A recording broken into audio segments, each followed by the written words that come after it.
Hello everyone, welcome back to my channel. If you are new here, my name is Ebony. I'm a human design reader, expert, and coach. And today we are moving on to the second step in the art of creating space. And that is to determine what is actually occupying your space and your energy, right? Is it your 9-to-5 job? Is it your kids? Is it your relationships?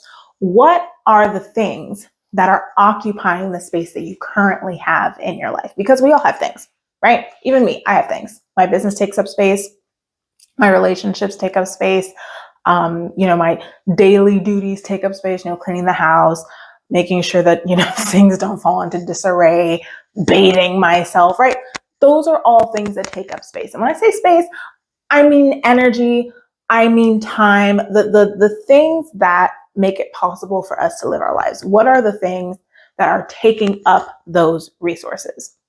Now, I'm not going to say cut all those out because that's not actually possible, right? There's always going to be something that's taking up your time, always going to be something that's taking up your energy. But when we take this inventory, right, when we become very intentional and we start to pinpoint the things that are taking up our space, that are taking up our time, that are taking up our energy, we can then start to determine what are the things that can be released, that we want to release, and what are the things that we want to keep. Obviously, you might want to keep your kids.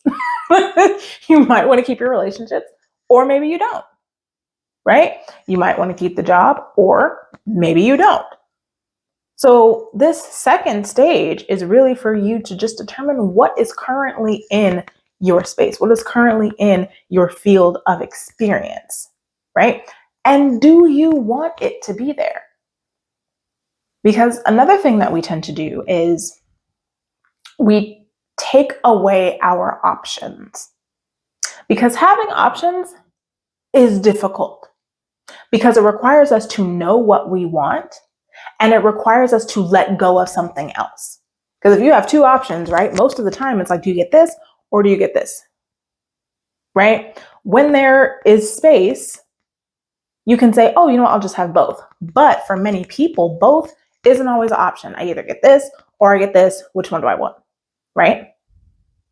So when we become intentional, when we start to understand what is actually taking up our time, our space, our energy, we can start to determine, is this something that I want to spend my resources on? Or is this something that I am going to choose to release? Which is, we're going to get to that in another video. But for now, for this second step, I really just want you to become aware. What are those things? Right? Do those things fit into the greater vision that you have for your life? Are these things fulfilling you? And if we're, looking from a human design perspective, are these things bringing you satisfaction? Are these things bringing you surprise or delight? Are these things bringing you success or recognition? Are these things bringing you peace? Right? Knowing your signature theme, whatever that happens to be for you, are the things that are taking up your space, your time, your energy, your resources, are they contributing to that signature theme? And something that I would really love for you to do when you're kind of going through this exercise is taking away the shoulds, right? Because especially when we're not in the habit of allowing ourselves to want what we want, sometimes we'll look at the things in our life, we'll look at the things that are taking up space, and we'll say, you know what? I should keep this because, or I should want this because. Right?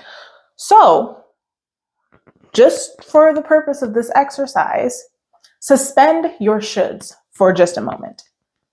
Right? If you could fill your space or remove from your space anything that you wanted and you knew with certainty that it would work, what would you do? Would you keep that relationship? Would you keep this job? Would you keep this business? Would you keep whatever the things are? As you're taking inventory, if you had the ideal situation, would it look like this? Would this component, would this aspect be here or not. And not judging yourself for it, right? There is no should. There is no should. This is your life, right? This is your experience. There was no you before you. So there is no precedent about how about what you should want, right? Because you are the only you that will ever exist. So suspending the judgments, suspending the shoulds, when you're taking this inventory of your life, in your ideal situation, does it look like this? And if not, what will be different? What would you release? What would you change? What would you shift? Okay, so that is video number 2 in the art of creating space. I hope that this was helpful, and I will see you in the next one.